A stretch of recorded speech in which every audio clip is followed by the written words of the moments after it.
How to use log table.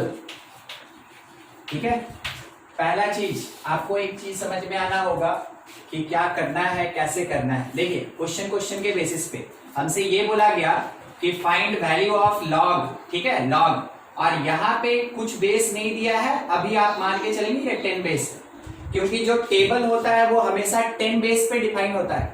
Table पूरा का पूरा 10 बेस पे ही डिफाइन होता है और किसी पे नहीं डिफाइन होता है। मान लेते कोई दूसरा बेस दिया तो कैसे निकालेंगे सर, वो सीखेंगे। मगर अभी के लिए जो भी टेबल पे डिस्कशन करेंगे हम, वो पूरा का पूरा 10 बेस के बेसिस पे होगा। देखते चलिए, लॉग विथ बेस 10 लिखा है यहाँ पे 3.579। ठीक है, 3.579। करना क्या होगा आपको देखना होगा लॉग टेबल में 35। ठीक है, 3.5 को क्या पढ़ेंगे 35। लॉग टेबल में 35 का रो देखेंगे, उसमें 7 का कॉलम देखेंगे और उसमें इस 9 का मीन डिफरेंस ऐड करेंगे। ठीक है, हम लोगों को क्या करना है, मीन डिफरेंस ऐड करना है। ठीक है, समझ गए कि क्या करना है। अब टेबल कैसे यूज करें, तो थोड़ा सा आप लोग स्क्रीन पे ही देखते रहिएगा। अभी आपको हम शो करके दिखाते हैं।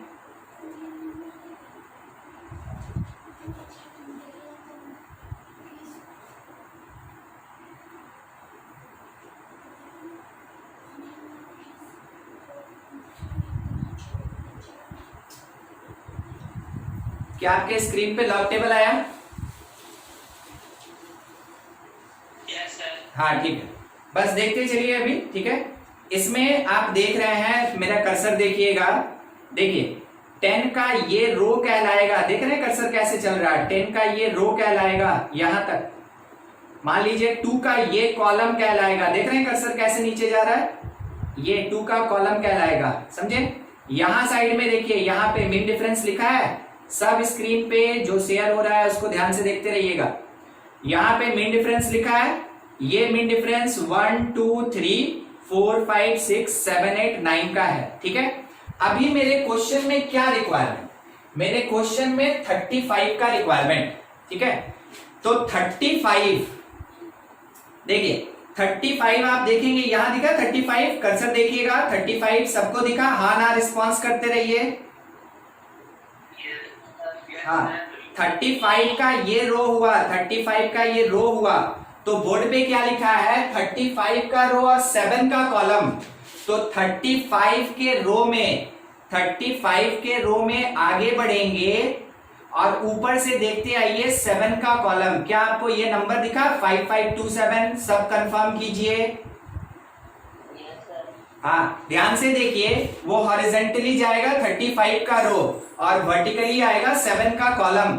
दोनों मिलके आपको ये 4 डिजिट का नंबर दे रहा है 5527। इसको हम लोग नोट करेंगे 5527। ठीक है, अच्छा अभी खत्म नहीं हुआ। अब देखिए मीन डिफरेंस चाहिए था 9 का, जैसा बोर्ड पे लिखे थे मीन डिफरेंस 9 का। उसी रो में आगे बढ़िए और मीन डिफरेंस देखिए 9 का। क्या आपको 11 दिखा?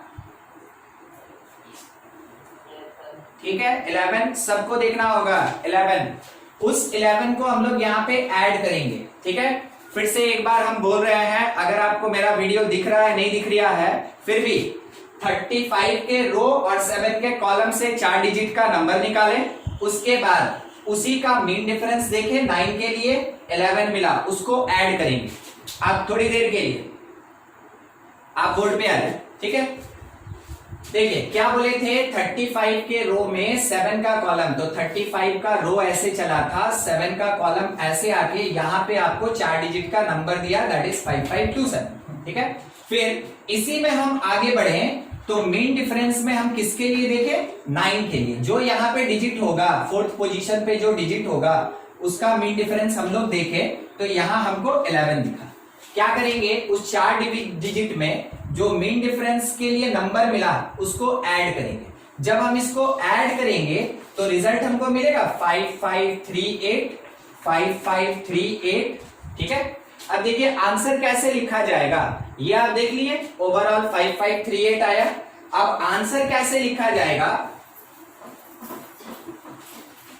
तो तो आया था 5538। ध्यान से देखिएगा, आंसर हम लिखेंगे 0.5538। ये इस log 10 बेस के साथ 3.579 का वैल्यूएशन होगा। ठीक है, ये तरीका है। आप अपना लॉग टेबल जरूर सामने ही रखें। ठीक है, ऐसे ही प्रैक्टिस करेंगे।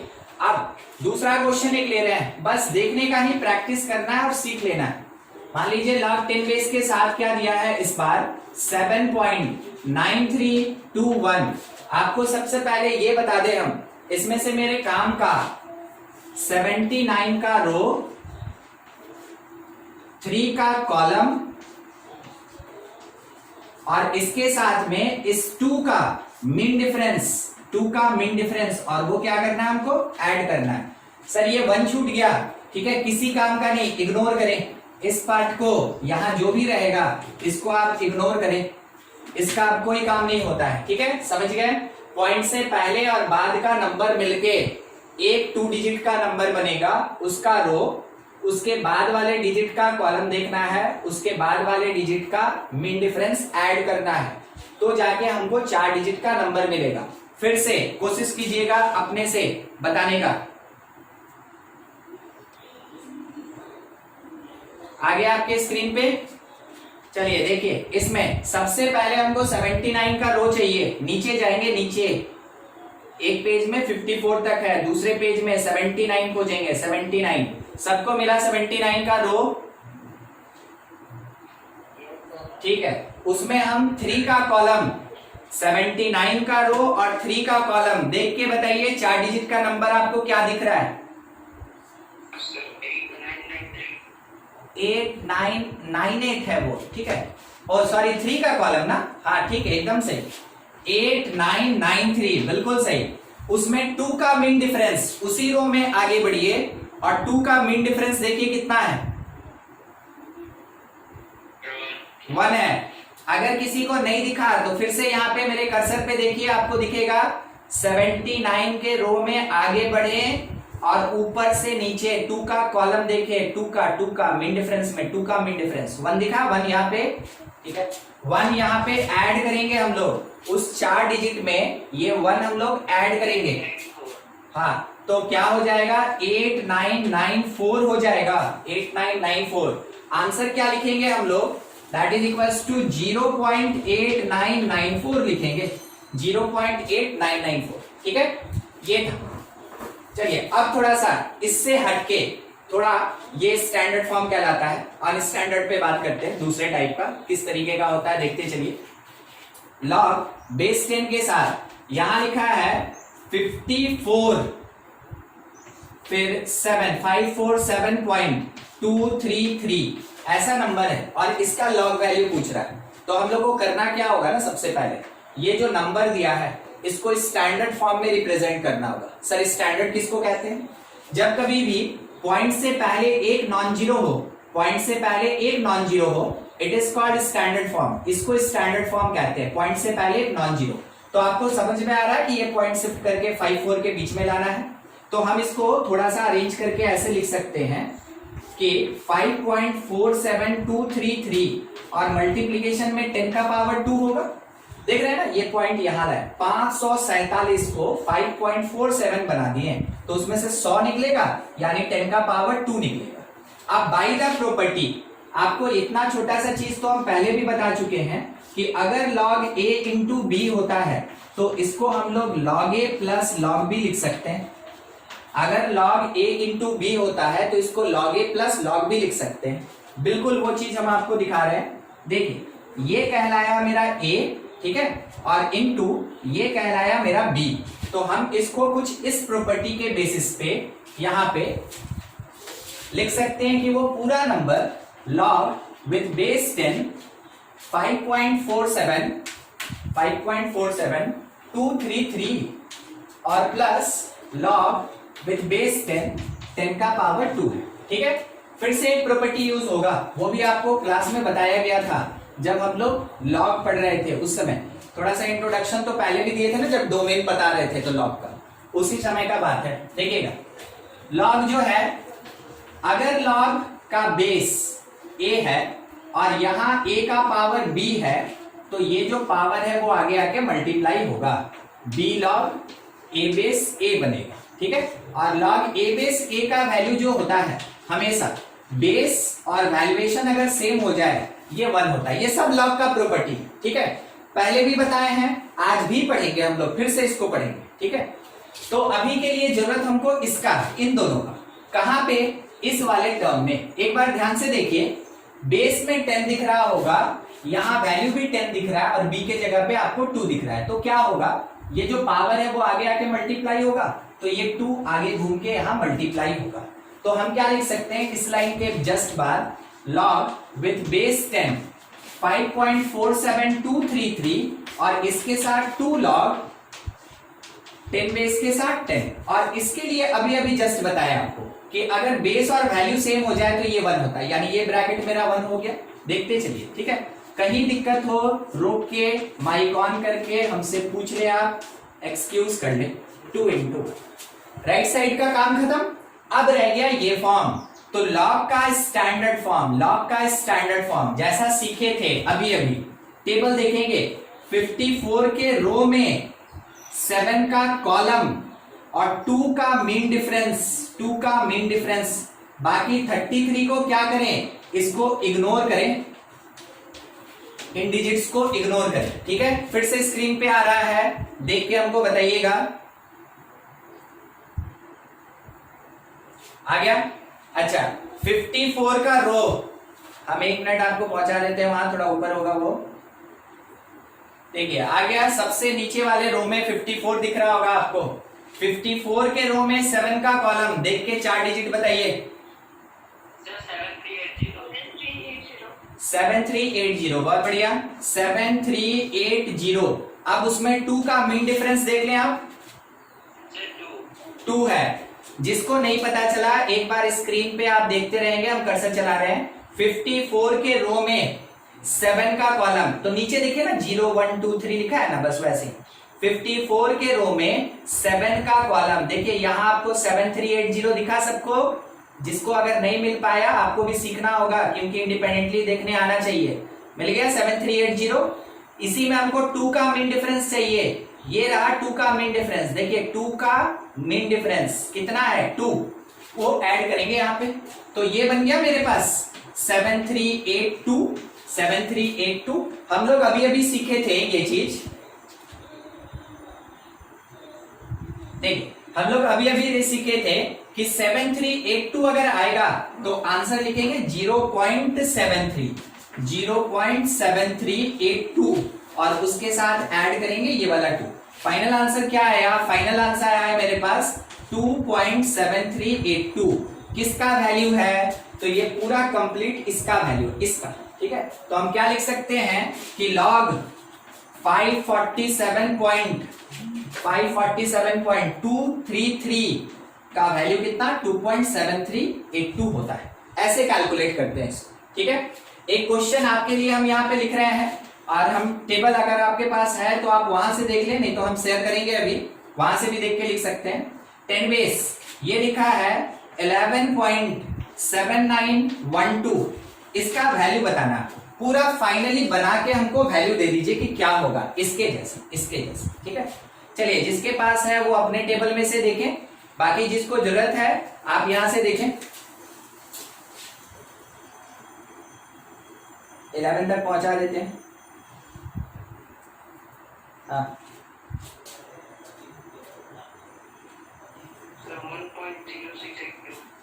1.0682, ठीक है। चलिए देखा जाए, अगर किसी का नहीं हुआ है ध्यान से, सबसे पहले सेम आंसर आ रहा है, चलिए ठीक है। अगर किसी का नहीं बना तो हम उसके लिए बना रहे हैं, बाकी लोग जो बना सकते हैं जरूर बनाइए खुद से, ठीक ना। इसको लिखेंगे log 10 बेस के साथ 1.17912 और इसके साथ एक 10 आएगा, और 10 के लिए हम डायरेक्टली 1 लिख दिए, इस प्रॉपर्टी से, ऐसे कैरेक्टरिस्टिक से डायरेक्ट 1 लिख दिए, ठीक है। अब इसका लॉग टेबल देखना, हमको केवल लॉग टेबल से ही मतलब है ना। 11 का रो में 7 का कॉलम में 9 का मीन डिफरेंस, बाकी इग्नोर। 11 के रो में 7 का कॉलम आपको 0682 दिख रहा होगा, 0682। जिसको नहीं दिखा, नहीं पता चला, एक बार सीखिए फिर से। 0682 4 डिजिट का नंबर मिल गया और उसमें उसका 9 का मीन डिफरेंस ऐड करेंगे। तो उसी रो में आगे बढ़े, 9 का मीन डिफरेंस आपको 34 दिख रहा होगा, 34 ऐड किया गया, आया कितना 6, आया कितना 8 3 11, ये हो गया 7 और 0, ठीक है। तो 0716 तो लिख सकते हैं 0.0716 प्लस 1.0716। थोड़ा मिस्टेक हो गया ना आप लोग का, क्या मिस कर गए थे? ओ डायरेक्ट केवल यहीं तक बता दिए ना 0682। मीन डिफरेंस भी ऐड करना होता है। यस सर वही बोल। हाँ, मीन डिफरेंस भी ऐड करना होता है ना, ये छूट गया था आप लोग का। तो थोड़ा ध्यान से, आंसर आएगा 1.0716, ठीक है।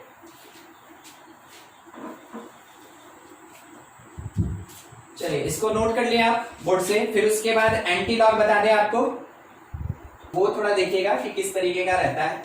वो एक्चुअली में ऐसा रहेगा, लॉग बेस में 10 है और यहां पे लिखा है 0.000 समथिंग कुछ 939513, ऐसा कुछ लिखा है, ठीक है। अभी आप क्या देखें, पॉइंट से पहले जो है नॉन जीरो मेरा ढेर सारा था, अब क्या है पॉइंट के बाद मेरा जीरो ढेर सारा है, ऐसा है। तो इसका लॉग वैल्यू कैसे निकालेंगे? सबसे पहले इसको स्टैंडर्ड फॉर्म में अरेंज करेंगे।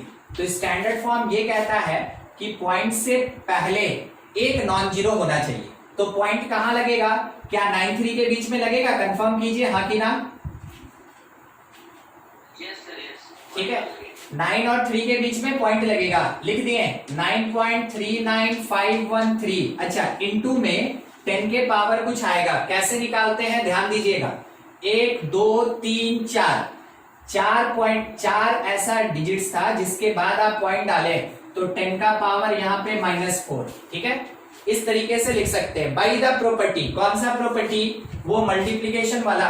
हम लोग लिख सकते हैं लॉग 10 बेस के साथ 9.39513 और प्लस लॉग 10 बेस के साथ 10 का पावर -4। ऑलरेडी आप देख चुके थे इस प्रॉपर्टी और इस प्रॉपर्टी को यूज करके कि जो भी इसके पावर में आएगा वही इसका आंसर होगा, इस पूरे का आंसर जो इसके पावर में। तो हम एक लाइन और बढ़ा लें, log 10 बेस के साथ 9.39513 और प्लस ऑफ -4 यानी -4, ठीक है। लॉग टेबल देखना है इस वैल्यू का लॉग टेबल देखना है। 93 के रो में 9 का कॉलम और 5 का मीन डिफरेंस, बाकी जो भी बच गया इग्नोर कर दीजिए, ठीक है। बाकी जो भी बच गया इग्नोर कर दीजिए। एक बार फिर से टेबल देखिएगा, हमको चाहिए 93, हम आपको उस पेज पे पहुंचा रहे हैं 93। चलिए 93 के रो में 9 का कॉलम 4 डिजिट देख के खुद से ट्राई कीजिए, खुद से बताइए। सर 9727। 93 के रो में सबको ही देखेंगे, ठीक है, बहुत बढ़िया खोजे हैं, बहुत बढ़िया। 93 के रो में 9 का कॉलम ये वाला है 9727, ठीक है। 9727 4 डिजिट क्या मिला हमको? 9727। अब उसमें 5 का मीन डिफरेंस देख लें, 5 का मीन डिफरेंस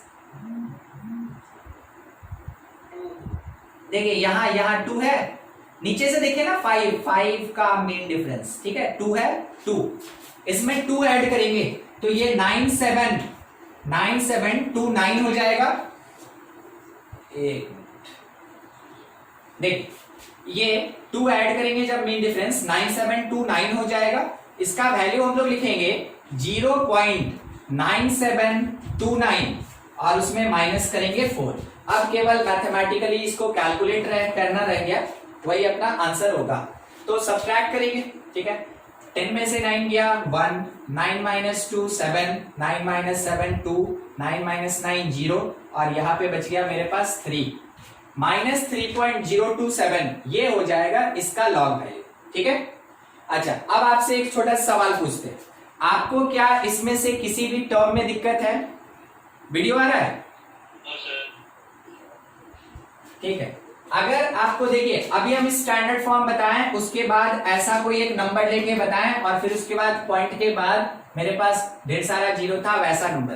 3 तरीका है, इसमें से अगर किसी में भी दिक्कत है, आप चाहते हैं तो हमसे बोलिए, एक क्वेश्चन और बता देंगे, अदरवाइज एंटी लॉग पे आगे बढ़ेंगे। एंटी लॉग को ध्यान रखिएगा, मैथमेटिक्स में इसको एक्सपोनेंशियल कहते हैं। मैथमेटिक्स में एक्सपोनेंशियल और फिजिक्स केमिस्ट्री में उसी का नाम एंटी लॉग होता है। ठीक है, तो एंटी लॉग हो या एक्सपोनेंशियल हो, दोनों एक ही चीज है। मीनिंग ये हुआ कि अगर कभी लॉग ए बेस के साथ बी सी के बराबर है, मान लीजिए ऐसा दिया है, ठीक है, कि लॉग बी विद बेस ए और उसका वैल्यू कितना है सी, तो आप इस चीज को लिख सकते हैं, अगर ऐसा दिया है तो इसको आप लिख सकते हैं b that is equals to a to the power c, a का पावर c, बेस का पावर हो जाएगा ये a का पावर c, आप ये लिख सकते हैं। इसको बोलते हैं हम लोग लॉग फॉर्म, क्योंकि लॉग लगा है, और इसको बोलते हैं हम लोग एक्सपोनेंशियल फॉर्म। ठीक है, और इसी को हम लोग कहते हैं एंटी लॉग फॉर्म, यही कहलाता है एंटी लॉग फॉर्म। तो ये जो एक्सपोनेंशियल में कन्वर्जन हुआ that is called the anti log form. ठीक है, या एंटी लॉग या एक्सपोनेंशियल। मीनिंग ये हुआ कि अगर आपसे कभी क्वेश्चन में ऐसे बोला गया कि if log x, log with base 10x that is equals to something, कोई नंबर हमको दिया हुआ है 3.549, ऐसा कुछ दिया हुआ है। ठीक है, 3.549 ये दिया है। इफ अगर ये ऐसा दिया है तो वैसे केस में ध्यान रखिएगा, हम x इज इक्वल्स टू दो चीज लिख सकते हैं। x इज इक्वल्स टू हम लिख सकते हैं 10 का पावर 3.549, ये जो बेस था इसका पावर ये नंबर हो जाएगा 10 का पावर 3.549 x इक्वल्स टू।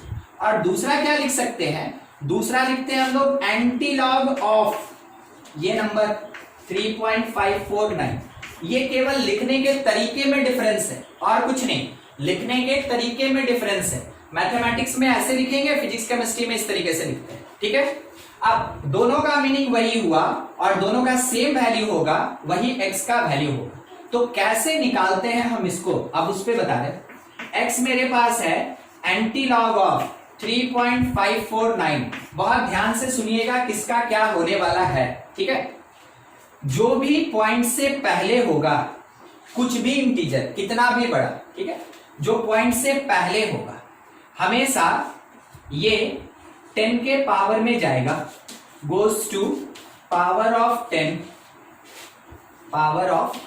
10 के पावर में चला जाएगा, जो भी डिजिट होगा वो पॉइंट से पहले। बाकी का क्या होगा, बाकी का हम एंटी लॉग वैल्यू निकालेंगे। एंटी लॉग वैल्यू इसका हमको फाइंड करना है। ठीक है, इसका हमको एंटी लॉग वैल्यू फाइंड करना है। ठीक है, तो हम क्या कर सकते हैं, x इज इक्वल्स टू क्या लिख सकते हैं वो देखिए, anti log of fractional part 0.549 और इनटू में 10 के पावर में ये जो डिजिट है 3, ये लिख सकते हैं। देख लीजिए एक बार, इस लाइन से इस लाइन में जो कन्वर्ट हुआ, अगर कहीं दिक्कत है तो हमसे एक बार पूछिए। जो भी पॉइंट से पहले का नंबर है वो इनटू में 10 के पावर में चला जाएगा, जो पॉइंट के बाद का नंबर है उसका हम लोग एंटी लॉग निकालेंगे। अब ये कैसे निकालते हैं वो बताते हैं, मगर आप तब तक ये लाइन देख लीजिए। ठीक है, इसमें से यहां आने पे, ये इसमें से यहां आने पे अगर किसी को कुछ भी दिक्कत है कि सर क्या नहीं समझ में आया, कौन कहां जाएगा, वैसा कुछ चलिए, लगता है नहीं है, बहुत बढ़िया। ठीक है, अब क्या करें, एंटी लॉग कैसे निकाले, इसमें तो कुछ सॉल्व नहीं करना। एंटी लॉग कैसे निकाले, एंटी लॉग देखेंगे 0.54 का, पॉइंट के बाद दो डिजिट, पॉइंट के बाद दो डिजिट, दो डेसिमल तक 0.54 का रो देखेंगे, रो, और उसमें 9 का कॉलम देखेंगे, 9 का कॉलम। ठीक, इसके बाद अगर डिजिट होता, जो अगले क्वेश्चन में आएगा, इसके बाद अगर डिजिट होता उसका मीन डिफरेंस देखते, मगर अभी 9 के बाद कोई डिजिट नहीं, कोई मीन डिफरेंस नहीं, कोई मीन डिफरेंस नहीं, मतलब क्या, मतलब जीरो। ठीक है, जीरो, कुछ ऐड वैड नहीं करना है। इसके रो में इसके कॉलम को मिला के जो भी 4 डिजिट मिलेगा वही आंसर होगा। तो देखिए क्या चाहिए, 0.54 के रो में 9 का कॉलम चाहिए। फिर से देखिएगा, स्क्रीन पे आ रहा है, लॉग के बाद एंटी लॉग मिलेगा हमेशा आपको। ठीक है, देखिए एंटी लॉग टेबल लिखा है ना, एंटी लॉगरिथम।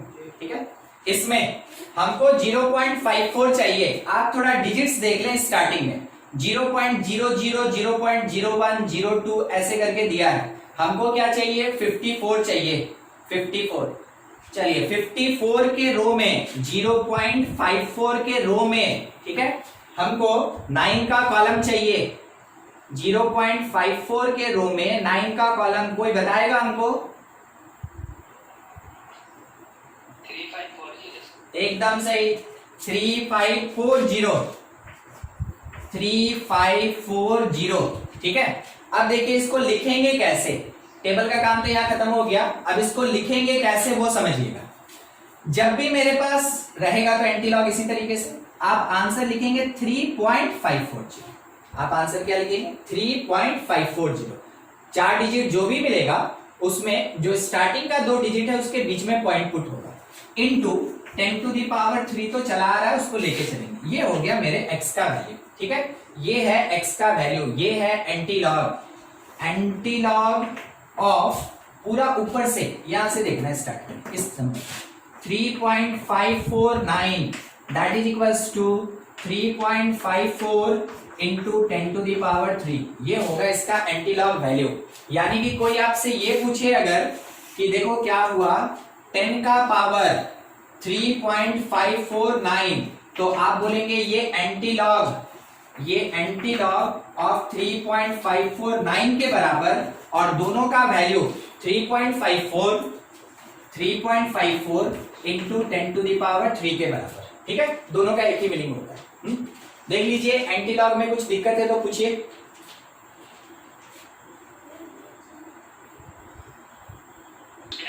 कोई जरूरी नहीं है ना, मान ले रहे हैं अगर आपका क्वेश्चन ही दिया है 0.549, मान लीजिए आपका क्वेश्चन ही दिया है 0.549, मतलब कि अगर log x का वैल्यू 0.549 दिया है तो x आप निकालेंगे एंटी लॉग ऑफ 0.549, तो आपका आंसर तो इतना ही आएगा ना, केवल 3.54। सर फिर लास्ट में मल्टीप्लाई कर देंगे सर उसको। नहीं, अगर मेरे पॉइंट के पहले जीरो रहेगा, पॉइंट के पहले जीरो रहेगा, तो आप यहाँ 10 का पावर 0 डाल के क्या कीजिएगा, ये तो 1 हो जाएगा, तो आंसर तो केवल इतना ही आएगा ना। मगर इतना ध्यान रखना है कि पॉइंट से पहले अगर नॉन जीरो रहा वो हमेशा 10 के पावर में जाएगा, हमेशा। ठीक है, चलिए अभी और प्रैक्टिस करेंगे एंटी लॉग पे, अभी खत्म नहीं करेंगे हम लोग इसको। ठीक है, देखिए नेक्स्ट एक क्वेश्चन देखिएगा इसी पे। मान लीजिए ये बोला गया कि log x that is equals to 31.5949 ऐसा दिया हुआ है। ठीक है, तो x का वैल्यू क्या होगा ये पूछा गया। हम लोग लिखेंगे x is equals to the anti log of 31.5949। ठीक है, 5949 इसको लिखेंगे कि एंटी लॉग निकालना है फ्रैक्शन का, यानी 0.5949 और इसमें मल्टीप्लाई होगा 10 के पावर जो भी पॉइंट से पहले का डिजिट है। तो मेरे पास नंबर क्या है 31, तो वो 10 का पावर 31 ही रहेगा। ठीक है, अब एंटी लॉग में टेबल में देखिएगा सब कोई अपना अपना 0.59 का रो और 4 का कॉलम मिलके कितना दे रहा है, 4 डिजिट, ढूंढ के बताइए।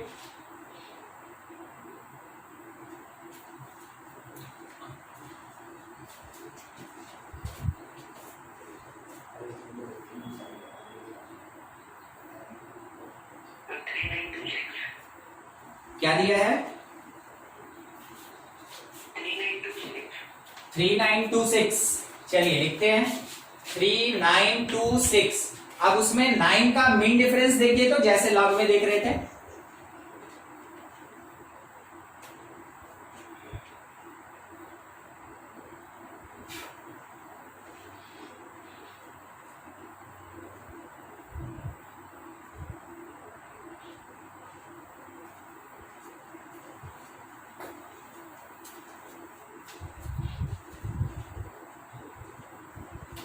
नहीं मिल रहा है क्या?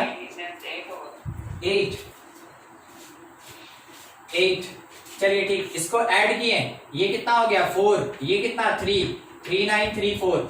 तो आंसर देखिए क्या लिखेंगे, पॉइंट यहाँ पे बीच में 3.934 इंटू 10 टू द पावर 31, ये मेरा आंसर होगा। क्या सबको ये पता चला ये कैसे मिला?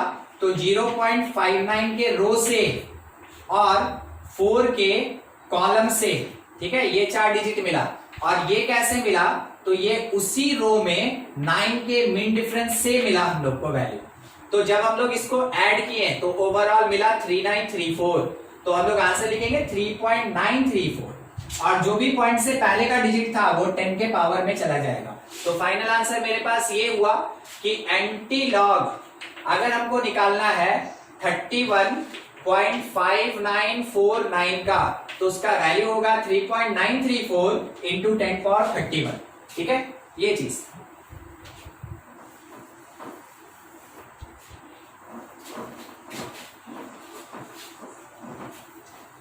किसी को दिक्कत भी हुआ? आपको हम पैटर्न सिखा दिए, अब आपको खुद से करना है। किसी को भी अगर है ना, मान ले रहे देखने में दिक्कत होगा या वैल्यू नहीं मिलेगा, हमको बोलिएगा, ठीक है। बाकी सब कोई जब भी कोई बता दे आप जरूर वेरीफाई कर लें कि हाँ मेरा भी वही आ रहा है कि नहीं। डिफरेंट आया बोलिए, वही आया बोल भी सकते, नहीं भी बोल सकते, कोई दिक्कत नहीं।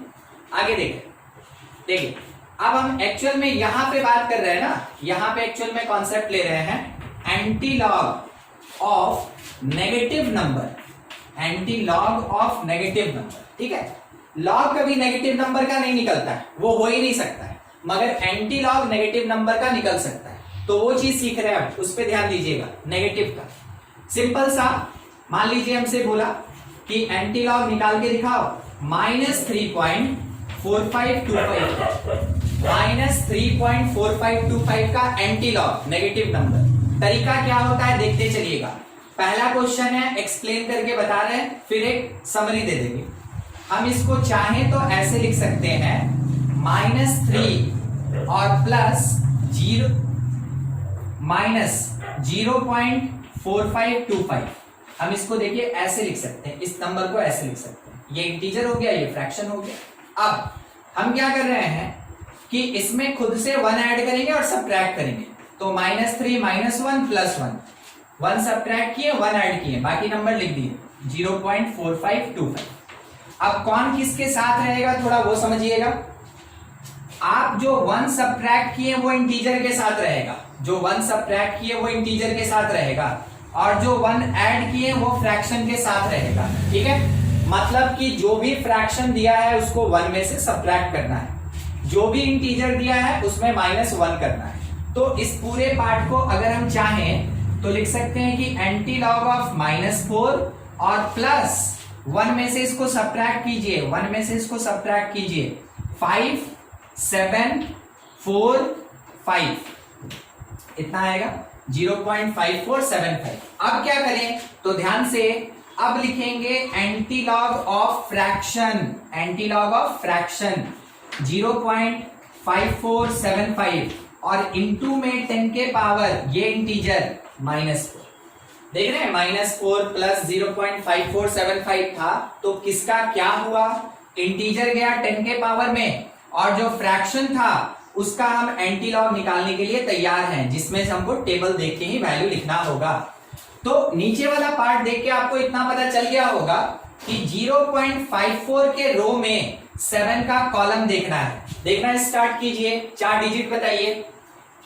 0.54 के रो में 7 का कॉलम 4 डिजिट बताइए क्या है, देख लीजिए सब कोई।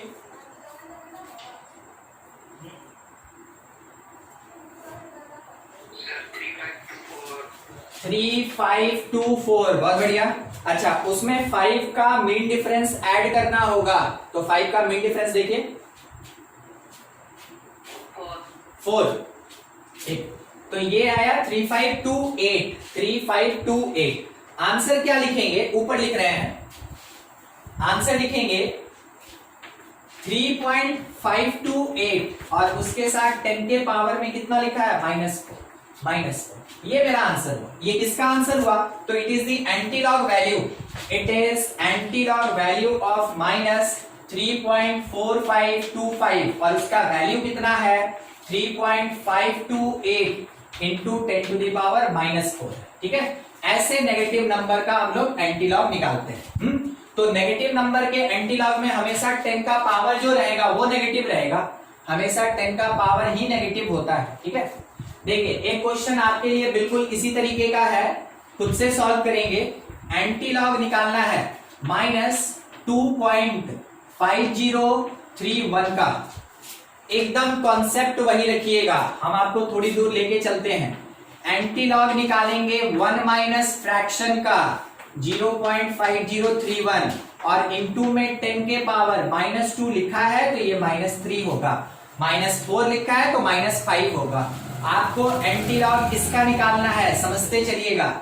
एंटीलॉग ऑफ 1 में से माइनस कीजिए 9, यहाँ 6 इस प्लेस पे 9, यहाँ पे 4, 0.4969 और इंटू 10⁻⁻3। सब्सट्रैक्शन में अगर किसी को दिक्कत है तो देखिए एक बार आपके लिए हम सब्ट्रैक्ट भी कर देते हैं। अगर किसी को दिक्कत है तो क्वेश्चन बनने में कहीं मुश्किल नहीं होना चाहिए, बस इसीलिए हम आपको ये भी बता देते हैं। यहां से लोन लिए 10 - 1 9, ये बच गया 9 -6 3 6, यहां बच गया 9 -0 9, यहां बच गया मेरे पास 9 -5 4, 0.4969 बता दी। ठीक है, सेफ्टी के लिए कि इतना होगा। चलिए ठीक, अब आपको इतना पता कि किसका रो देखना तो 0.49 का, किसका कॉलम देखना 6 का, किसका मीन डिफरेंस ऐड करना है तो 9 का। काम करके बताइए हमको क्या आ रहा है। इसके रो में इसके कॉलम का 4 डिजिट बोलिए पहले।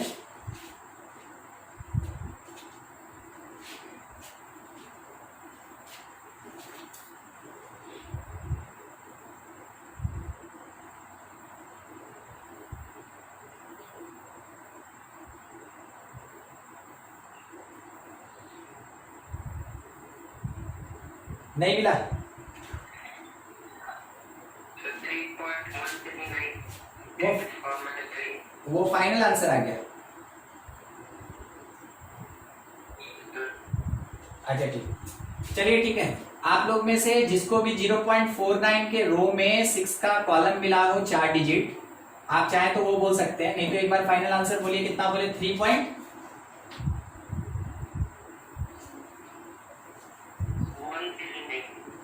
3.109 इंटू 10⁻⁻3। ये फाइनल आंसर चेक कर लीजिए, हाँ कि हाँ।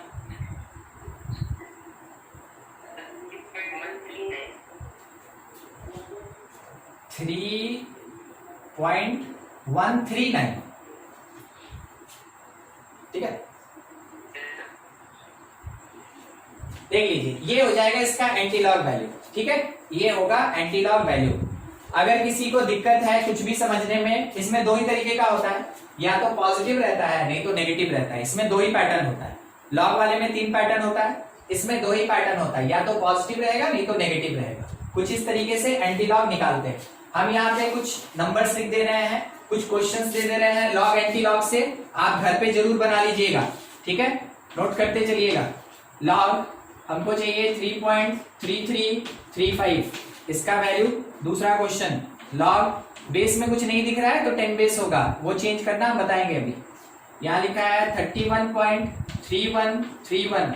उसके बाद तीसरा नंबर लॉग 0.005959। ठीक है, उसके बाद फोर्थ नंबर एंटीलॉग निकालना है, एंटीलॉग 3.9797 का। ठीक है, फिफ्थ नंबर एंटीलॉग निकालना है 0.3793 का। फिर एक और क्वेश्चन 6 नंबर एंटीलॉग निकालना है -3.51 का। फिर एक और क्वेश्चन एंटीलॉग निकालना है -4.717 का। ठीक है, ये क्वेश्चन आप घर पे जरूर बना लेंगे, बस टेबल देखना है, वैल्यू लिखना है जैसे सिखलाया गया। ठीक है, नोट कर लें, फिर आगे बढ़े अब लॉग फंक्शन पे। फिर से एक बार नहीं सुन पाए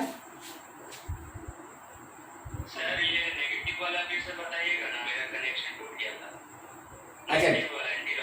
ठीक है, क्या ये वाला देख पाए थे?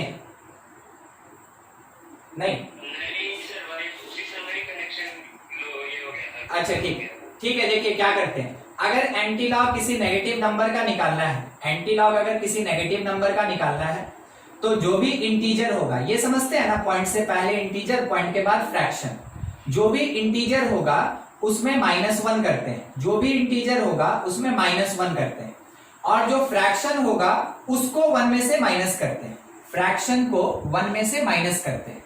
तो ये एक फ्रैक्शन देगा और ये एक इंटीजर देगा, ये एक इंटीजर दिया और ये एक फ्रैक्शन दिया। जो भी इंटीजर आएगा -4 वो 10 के पावर में चला जाएगा, जो फ्रैक्शन बच गया उसका हम लोग एंटीलॉग वैल्यू निकालते हैं। और ये टेबल कैसे देखना है वो तो आपको बताएं अभी हम। 0.54 के रो में 7 का कॉलम देखेंगे और 5 का मीन डिफरेंस ऐड करेंगे, ठीक है, तरीका ये होता है। वही चीज फिर से यहाँ पे एक बार फिर से रिपीट कर रहे हैं, देखिएगा।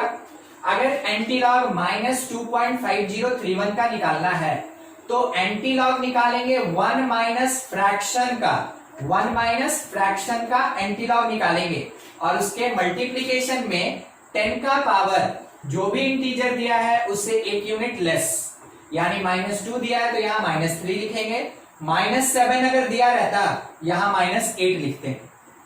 इसका एंटीलॉग वैल्यू निकालेंगे तो 0.49 के रो में, एंटीलॉग टेबल के 0.49 के रो में 6 का कॉलम और 9 का मीन डिफरेंस ऐड करके ये नंबर आया 3.3139, और ये जो 10 का पावर -3 था लिख दिया।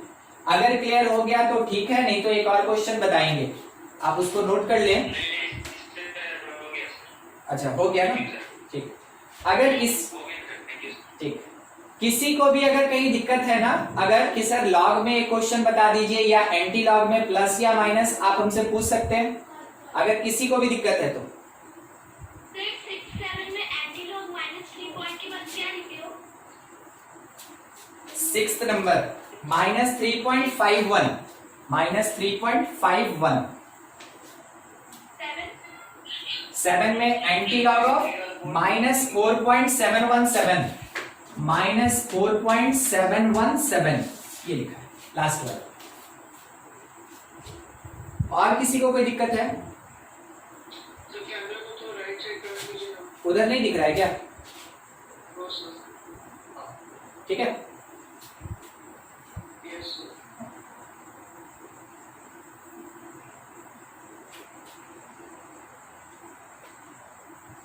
हटा दें इसको, हो गया होगा। हाँ क्या बोले? एंटीलॉग का फर्स्ट नंबर जो क्वेश्चन है, सेकंड नंबर क्वेश्चन है, दोनों का सॉल्यूशन थोड़ा डिफरेंट है। एंटीलॉग का यही वाला क्वेश्चन बोल रहे हैं ना? Yes sir, yes sir, first और सेकंड एंटीलॉग। हाँ तो डिफरेंट ही आएगा ना। यहाँ पे हम लेके चले हैं -3.4525, नंबर अलग, और यहाँ पे हम लेके चले हैं -2.5031, तो दोनों नंबर डिफरेंट, तो उसका आंसर भी तो डिफरेंट आएगा। सॉल्व करने का मेथड से डिफरेंट है। सॉल्व करने का मेथड डिफरेंट नहीं है। देखिए क्या किए ना, हम आपको बताएं कि क्या करना होता है। फर्स्ट वाले क्वेश्चन में हम पूरा एक्सप्लेन किए कि हम क्या करेंगे, -1 करेंगे और +1 करेंगे, उसके बाद -1 इंटीजर के साथ जाएगा और +1 में से फ्रैक्शन सब्ट्रैक्ट होगा, ठीक है, उस चीज को हम एक्सप्लेन कर रहे थे। और यहां हम थोड़ा शॉर्टकट क्या किए कि जो इंटीजर रहेगा उसमें -1 करेंगे, जो फ्रैक्शन रहेगा उसको 1 में से माइनस करेंगे। बिल्कुल वही चीज है, केवल ये वाला स्टेप हम वहां पे नहीं लिखे हैं और ये वाला स्टेप हम वहां पे नहीं लिखे।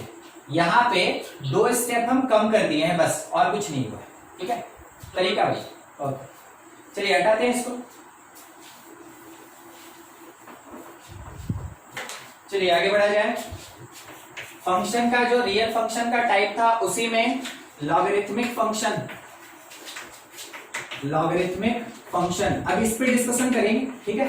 लॉगरिथमिक फंक्शन, वो लॉग टेबल देखने का तरीका सीख रहे थे, अब लॉगरिथमिक फंक्शन के बारे में पढ़ेंगे। तो लॉगरिथमिक फंक्शन हमेशा बहुत सिंपल वे में ये आपके पास लॉग, ठीक है, log x लिखा रहेगा और वो log e बेस के साथ हमेशा x होता है, ठीक है। log e बेस x सबसे सिंपल log फंक्शन होता है, सबसे सिंपल log फंक्शन। देखिए इसी को मैथमेटिक्स में ln भी कहा जाता है, ln x, ये भी सेम log फंक्शन ही है। जब भी log e बेस कंटेन करेगा उसको ln से भी रिप्रेजेंट करते हैं। जो भी log बेस e के साथ x होगा इसको लोन फंक्शन भी कहते हैं, लोन फंक्शन, लोन। और इसी को हम लोग log फंक्शन कहते हैं, मगर यहां आपको बताना होगा कि किस बेस के साथ, विद बेस e, ठीक है। तो log e बेस के साथ x लिखा है तो log function with base e। Otherwise आप इसको अगर लोन फंक्शन बोलेंगे, शॉर्ट में अगर लोन फंक्शन बोलेंगे तो वो डायरेक्टली रिप्रेजेंट करता है कि बेस क्या है, e है, बेस क्या है, e है, ठीक है। तो ln से रिप्रेजेंट करेंगे या log में e बेस दे के रिप्रेजेंट करेंगे, एक ही चीज, ठीक है। अब होता क्या है कि इसका log क्या है थोड़ा वो समझिएगा, ठीक ना। log क्या होता है वो बताते हैं आपको। तो log इज अ फंक्शन और एक्सप्रेशन, शायद हमको याद है कि हम क्लास में बताए थे, which can convert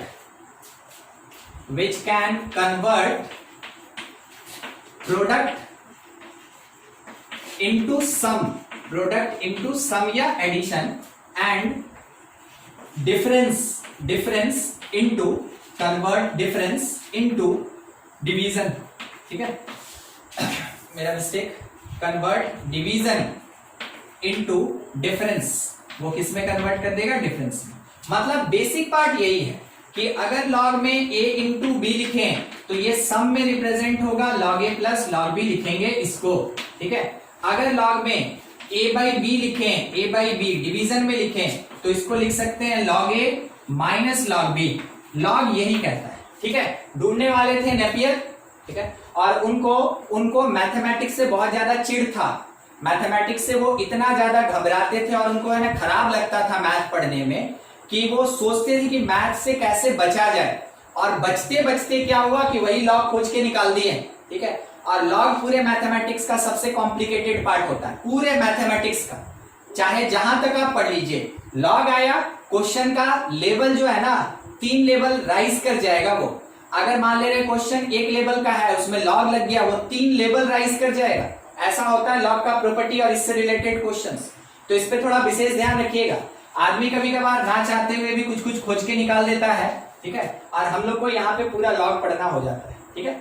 देखिए अगला पॉइंट, ये तो लॉग का डेफिनेशन था। अगला पॉइंट देखिएगा, कभी भी अगर लिखा है लॉग बेस में a है और यहाँ b है, that is equals to c, तो ध्यान रखिएगा a को बोलते हैं base of log, it is the base of log. b को कहते हैं वैल्यूएशन या सिंपल नंबर, ठीक है, उसको नंबर कहा जाता है। कौन सा नंबर नहीं पता, मगर लॉग के केस में नंबर किसको कहते हैं, जिसके लिए लॉग लगता है। c है क्या, ये लॉग वैल्यू है, ये लॉग का सॉल्व करने के बाद जो वैल्यू निकलता है वो है, ठीक है। ये चीज अभी अभी आप जो कैलकुलेट कर रहे थे, एक क्वेश्चन पीछे का ही जिसमें लॉग टेबल देख रहे थे, तो ये लिखा था log 10 बेस और यहाँ 3.4593, मान लीजिए इसका वैल्यू x आया, मान लीजिए इसका वैल्यू x आया, तो इसमें 10 को हम क्या बोलेंगे कि ये बेस है, बेस ऑफ लॉग है। इसमें 3.4593 क्या कहलाएगा, ये वैल्यूएशन है या फिर यही वो नंबर है, ठीक है। और x क्या कहलाएगा, ये वैल्यू ऑफ लॉग कहलाएगा, ये लॉग का वैल्यू कहलाएगा, ठीक है। ऐसा होता है। अब इसमें पढ़ने का क्या तरीका और कैसे पहचानते हैं वो सुनिएगा।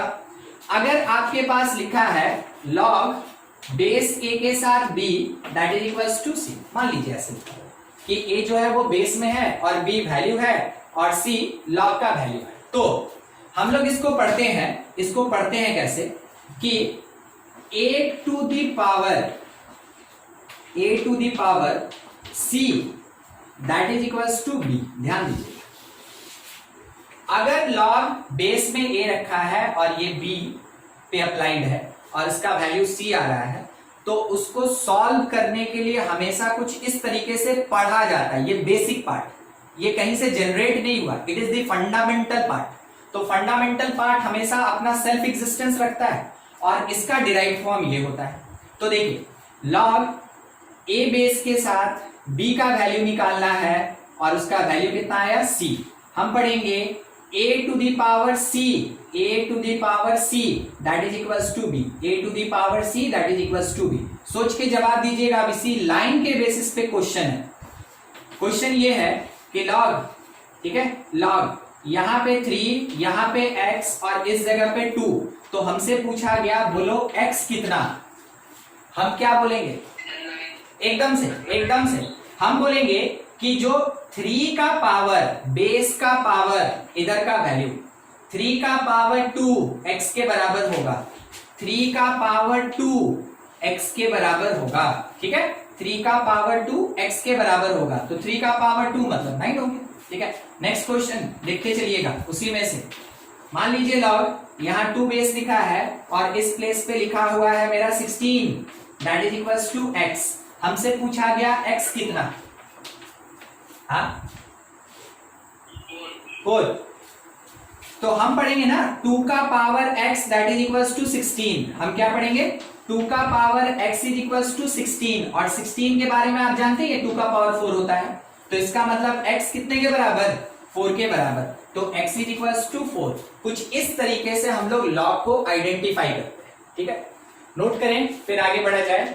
कुछ भी दिक्कत कहीं भी आप हमसे पूछ ले, हम आपको फिर से एक बार बता दें, जेई जो है ना वो लॉग पे बहुत ज्यादा क्वेश्चन देने का कोशिश करता है। वो हमेशा क्वेश्चन का लेवल राइज करना चाहता है और उसके लिए वो लॉग को लगा के रखता है। खास करके WB वेस्ट बंगाल जेई वो लॉग से अच्छा खासा क्वेश्चन देता है। आपके लिए लॉग का असाइनमेंट मिल जाएगा, मगर वो बनाना तभी है, वो तभी आप बना भी सकते हैं जब आप हर एक पॉइंट को, हर एक टर्म को ठीक से समझें। कहीं भी थोड़ा सा भी अगर दिक्कत हो जरूर पूछें, ठीक है। नोट कीजिए। मेनली क्वेश्चन बनाने में प्रॉपर्टीज यूज में आता है, देखते हैं। उससे पहले थोड़ा लॉग फंक्शन पे और डील कर लें, उसके ग्राफ वगैरह के बारे में। तो ध्यान रखिएगा, सबसे ज्यादा जरूरी एक प्रॉपर्टी होता है, सबसे ज्यादा जरूरी वो बेसिक पार्ट ही है, ठीक है, उसी को प्रॉपर्टी की तरह दिखाते हैं। अगर log a base b is equals to c है तो इसको हम लिख सकते हैं कि b जो होगा ना वो a का पावर c होगा, ठीक है। b जो होगा a का पावर c होगा। सेम वही चीज, बस नोटेशनल फॉर्म में, ठीक है। अब आप इसमें केवल आइडेंटिफाई करेंगे कि ये जो पार्ट लिखा है या एक्सप्रेशन है दैट इज लॉग इक्वेशन। ये लॉगरिथमिक इक्वेशन दिया है मेरे पास, ठीक है। अगर इसी को कन्वर्ट कर दिए ऐसे किसी नंबर के पावर में तो ये बन गया मेरा एक्सपोनेंशियल का इक्वेशन, ठीक है। ये एक्सपोनेंशियल इक्वेशन है, ध्यान रखिएगा। पिछले क्लास में पढ़े थे एक्सपोनेंशियल, बस वही चीज है। इसका मतलब क्या लॉग हमेशा कन्वर्ट होता है एक्सपोनेंशियल में? हाँ, वही तो उसका बेस है, वही तो लॉग को डिफाइन करने का बेस है। लॉग को डिफाइन करने वाला बेस कौन है? एक्सपोनेंशियल। एक्सपोनेंशियल खुद एग्जिस्ट करता है मगर लॉग एक्सपोनेंशियल पे एग्जिस्ट करता है, ठीक है। बेसिक पार्ट कौन? फंडामेंटल कौन? एक्सपोनेंशियल। रिलेटिव कौन? रिलेटेड कौन? डिपेंडेंट कौन? लॉग। तो लॉग डिपेंड्स अपॉन एक्सपोनेंशियल और log can be converted into exponential form and exponential can reversibly converted into logarithmic form, ठीक है। अगर लिखा है log ln 3 that is equals to x, हम क्या लिख सकते हैं? हम ये लिख सकते हैं कि जो 3 होगा that is e to the power x, क्योंकि आपको अभी अभी बताए थे ln का मतलब क्या होता है? log e base. तो ln 3 अगर x है तो 3 क्या होगा? e to the power x। अगर लिखा है log e बेस के साथ x that is equals to y, तो शायद आप लिख सकते हैं x मेरे पास e to the power y होगा। बिल्कुल इसके जैसा, बिल्कुल इसके जैसा। ये तीनों एक ही चीज है, तीनों एक ही चीज है, बस नंबर्स और लेटर्स थोड़ा सा डिफरेंट है। अब इसी के बेसिस पे अब हम डील करने जा रहे हैं ग्राफ, ठीक है। इसके बेसिस पे हम डील करने जा रहे हैं ग्राफ और आपको थोड़ा इंटरेस्टिंग चीज भी अब मिलेगा। देखिए मेरे पास फंक्शन था fx और वो log e बेस x लिखा था, ठीक है। बेस में e है, कहीं c दिखेगा तो c नहीं होता है, e होता है, ठीक है। log e बेस x है। आपको ये पहले भी बताया गया था कि फंक्शन fx को आप चाहें तो y लिख सकते हैं। इसके लिए कभी आपको कुछ अज्यूम करने का जरूरत नहीं है, आप किसी भी जगह किसी भी फंक्शन को y लिख सकते हैं, किसी भी फंक्शन को y लिख सकते हैं। दोनों डिपेंडेंट है, दोनों डिपेंड करता है। तो y is equals to log with base e x, ये आ गया। अच्छा, अगर हम इसको कुछ ऐसा समझे, देखिए दोनों एक ही चीज लिखा है, अगर कुछ ऐसा समझे तो x को बोलेंगे e to the power y। अब हम जो भी वैल्यू लेंगे इसके लिए, मगर ग्राफ जो बनेगा इसका, वो ग्राफ इसका होगा, ध्यान रखिएगा। सोच के सबको ही बताइए ये दोनों स्टेटमेंट सेम है कि डिफरेंट है? ये दोनों सेम है कि डिफरेंट है?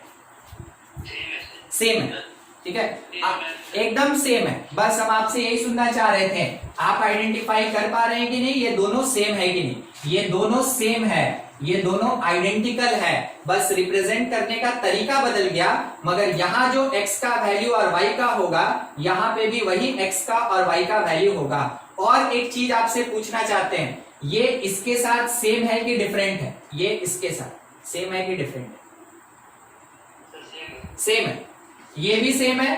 कहने का मतलब है कि अगर हम इसका ग्राफ बनाएंगे तो वो इसका ग्राफ बनेगा और वो इसका भी ग्राफ बनेगा, क्योंकि तीनों देखिए सेम है, तीनों सेम है, ठीक है। इसलिए इसका ग्राफ बनाएंगे तो वही लॉग का ग्राफ होगा, वही लॉग एक्स का ग्राफ होगा, ठीक है। देखते चलिए अब क्या कर रहे हैं, कैसे कर रहे हैं, उस बात को थोड़ा समझिए। पिछले क्लास का एक्सपोनेंशियल से रिलेटेड पार्ट जो आपको समझाए थे, बस उसी पे हम काम करने जा रहे हैं, ठीक है। उससे पहले हम आपसे एक छोटा सा चीज और पूछना चाहेंगे, इस वाले इक्वेशन में इंडिपेंडेंट कौन, डिपेंडेंट कौन? इंडिपेंडेंट है एक्स और डिपेंडेंट है ही वाई वाई। यहाँ पे आप जो बोलेंगे हम वही लिख देंगे। हम आपसे पूछे इंडिपेंडेंट वेरिएबल कौन और डिपेंडेंट वेरिएबल कौन, आपको बता दें, आप गलत बोले इसमें। अच्छा सोचिएगा, बस एक बात बताइएगा, x डिफाइन है इन टर्म्स ऑफ y या y डिफाइन है इन टर्म्स ऑफ x? यहां देख के क्या लग रहा है, बस यहीं पे देखिएगा, बोलिए क्या है? x डिफाइंड है इन टर्म्स ऑफ y, तो y पहले एग्जिस्ट किया, उस पे x डिपेंड किया, तो y इज इंडिपेंडेंट और x डिपेंडेंट, ठीक है। तो इंडिपेंडेंट वेरिएबल कौन, y, डिपेंडेंट वेरिएबल कौन, x। ऊपर आइए थोड़ा, यहां पे अब आप इसमें फंस गए तो हमको एक क्वेश्चन और पूछ लेना चाहिए। देख रहे हैं ना इसको, इसका बात कर रहे हैं, इसका, इस इक्वेशन में इंडिपेंडेंट कौन,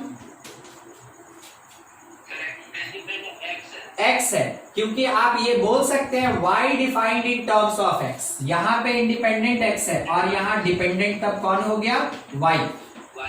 अगर किसी को दिक्कत है आप जरूर पूछ लें, क्योंकि इसी के बेसिस पे काम करेंगे अभी।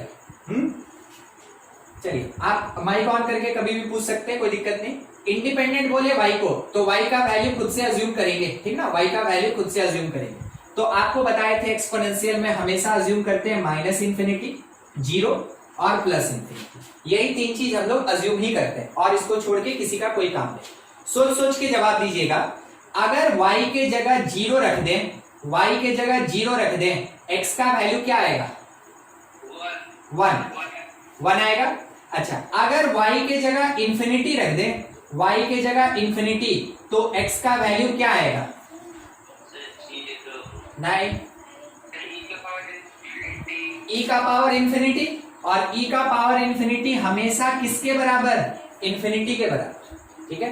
तो ये क्या आएगा, इंफिनिटी। फिर से एक बार हम यहाँ रिपीट कर रहे हैं, y के जगह अगर इंफिनिटी रख दिए तो मिला e का पावर इंफिनिटी, और e का पावर इंफिनिटी हमेशा इंफिनिटी के बराबर होता है, तो ये इंफिनिटी मिल गया। दूसरा, अगर y के जगह माइनस इंफिनिटी रखेंगे तो ये x बनेगा e to the power minus infinity, ये होगा 1/e to the power infinity, negative power के कारण रेसिप्रोकल, ये होगा 1/इंफिनिटी, बिल्कुल इस कॉन्सेप्ट से, और किसी भी नंबर में इंफिनिटी से डिवाइड करते हैं तो क्या मिलता है, जीरो, ठीक है।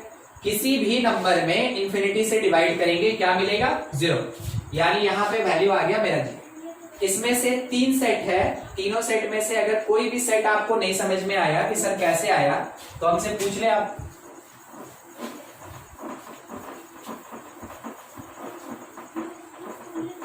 ग्राफ बड़ा बात नहीं है, ग्राफ तक रीच करने में बहुत चीज आप सीखते हैं। ग्राफ तो बस ऐसे खींच देंगे, आपको बोलेंगे याद कर लीजिएगा, आप बोलेगा हाँ सर ऐसे खींचना है, ठीक है।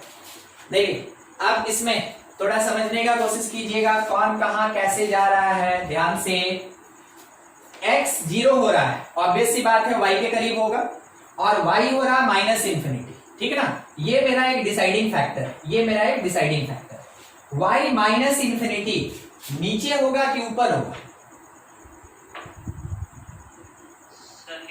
नीचे होगा, ठीक है। अगर y माइनस इंफिनिटी है और x 0 है तो इसी जगह पे पैरेलल होता है, इसी जगह पे पैरेलल होता है। जब एक 0 हो और एक इंफिनिटी हो या माइनस इंफिनिटी, उसी जगह पे हमेशा पैरेलल होता है। उसके बाद लास्ट पार्ट, ये पॉजिटिव तो ये पॉजिटिव, कौन सा क्वाड्रेंट होगा जब x और y दोनों पॉजिटिव? First quadrant. यानी कि मेरा ग्राफ चलेगा और ऐसे फर्स्ट क्वाड्रेंट जाएगा, मेरा ग्राफ चलेगा और ऐसे फर्स्ट क्वाड्रेंट जाएगा। ये कट किया तो किस एक्सिस पे कट किया? एक्स एक्सिस पे। तो ये मेरा y था, x एक्सिस पे कौन 0 है? देखिए y 0 है, x कितना मिला? 1। यानी इस पॉइंट को हम क्या कह सकते हैं? ये 1,0 है, ये वाला पॉइंट 1,0 है। ये ग्राफ बना। अब सोच के देखिए ये ग्राफ किसका बना? ये ग्राफ बना x equals to e y का, ये ग्राफ बना x equals to e to the power y का, और वही चीज y equals to log x है, और यही चीज y equals to log e base x है। तो इन दोनों में से जो मानना है मान लीजिए। अभी तो log पढ़ रहे हैं तो खास करके आप इस पे ध्यान दीजिए कि log x का ग्राफ हमेशा ऐसे होता है, ठीक है। इसको एकदम बोला गया है, बुक में बोला गया है, ठीक है। बुढ़े का डंडा, ठीक है, जो बूढ़ा आदमी हो जाता है तो नहीं एक डंडा लेके चलता है, उसके जैसा, ठीक है। मगर वैसा वर्ड यूज नहीं करेंगे। हाँ, बस इतना समझ लीजिए कि ये हमारा ग्राफ ऐसे ऊपर की तरफ जाता है। It is called increasing graph, इसको कहते हैं इंक्रीजिंग, ठीक। ये इंक्रीजिंग फंक्शन है और ये इंक्रीजिंग ग्राफ है, ठीक है। किसका ग्राफ इंक्रीजिंग होता है? log x का ग्राफ इंक्रीजिंग होता है। कैसे इंक्रीज करता है? यू इंक्रीज करता है, ठीक है, ऐसे बढ़ता है, इस तरीके से। देखिए ये मेरे पास ग्राफ बना किस चीज का? y equals to log e base x का ग्राफ बनके तैयार हो गया, ठीक है।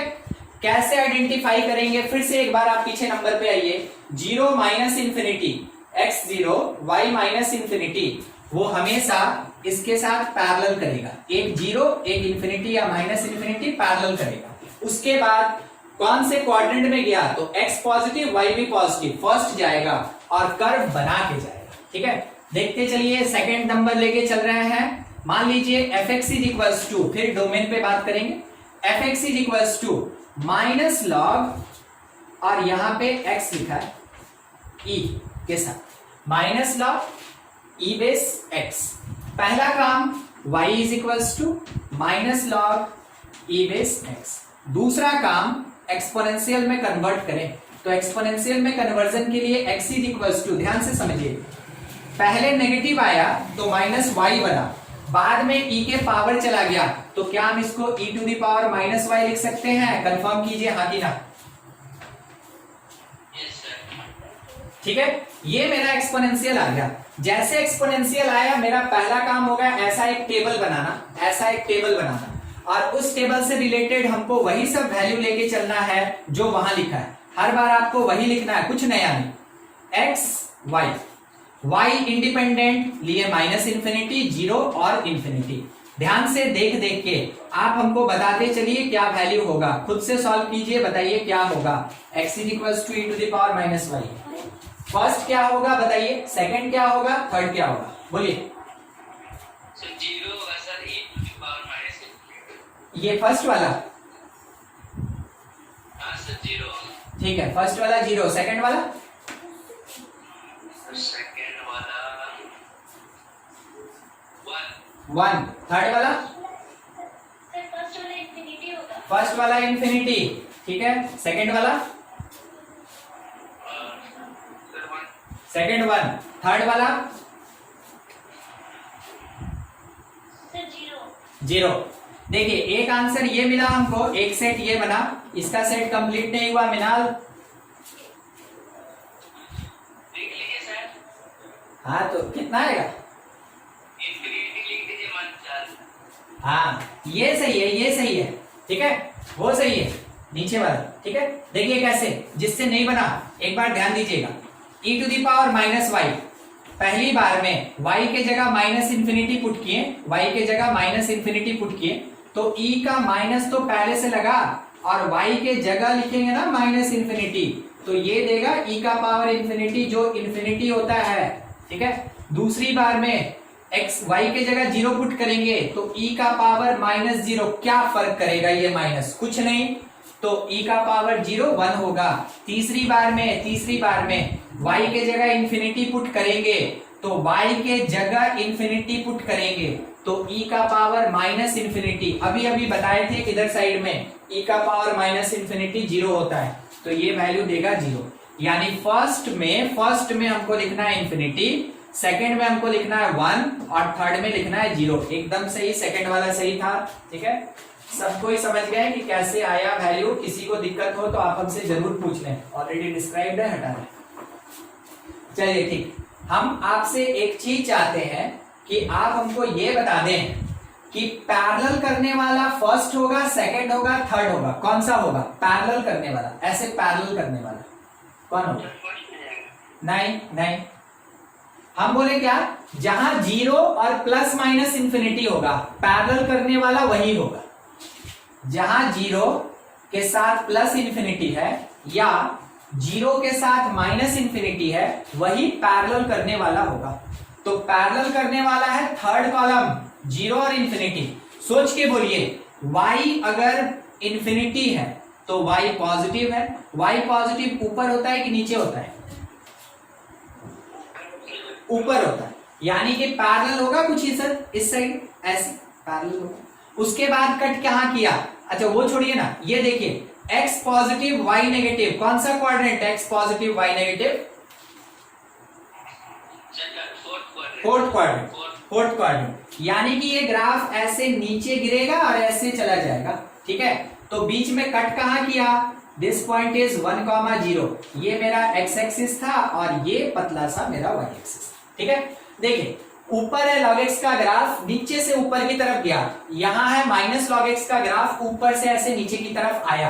अच्छा, इसको अगर बोले इंक्रीजिंग तो ये उल्टा नहीं लग रहा है, तो इसको हम क्या बोलेंगे, ये डिक्रीजिंग ग्राफ है, ये डिक्रीजिंग ग्राफ है, ठीक है। हमेशा जब भी ऊपर से नीचे आएगा डिक्रीज, सिंपल सा सेंस है, उसमें मैथमेटिक्स है ही नहीं, ठीक है। डिक्रीज और ये कैसा, इंक्रीज, log x का ग्राफ माइनस log x का ग्राफ, दोनों आमने सामने। अब थोड़ा बात कर लें डोमेन रेंज पे। देखिए डोमेन हम आपको ये बताए थे कि डोमेन का मतलब होता है x का वैल्यू, तो आप देख रहे हैं ओरिजिन से लेफ्ट में यानी नेगेटिव x में मेरा कोई ग्राफ नहीं है, तो ये डोमेन में नहीं होगा। तो डोमेन होगा क्या, ओरिजिन से राइट होगा, ओरिजिन को छोड़ के पैरेलल हो गया, ओरिजिन को छोड़ के राइट साइड होगा, यानी कि डोमेन जीरो से लेके इंफिनिटी ओपन होगा, ओपन जीरो से इंफिनिटी। अच्छा, रेंज ऑफ फंक्शन, तो रेंज बताए थे y का वैल्यू, तो नीचे भी माइनस इंफिनिटी तक जाएगा। आप देखे होंगे टेबल में, देखिए ना, टेबल देखिए आपको पता चल जाएगा, y माइनस इंफिनिटी से इंफिनिटी, एकदम से माइनस इंफिनिटी से इंफिनिटी इज द रेंज और जीरो से infinity is the domain. x zero से स्टार्ट होके infinity domain, y minus infinity से स्टार्ट होके infinity is the range, it is range, ये है डोमेन, ठीक है।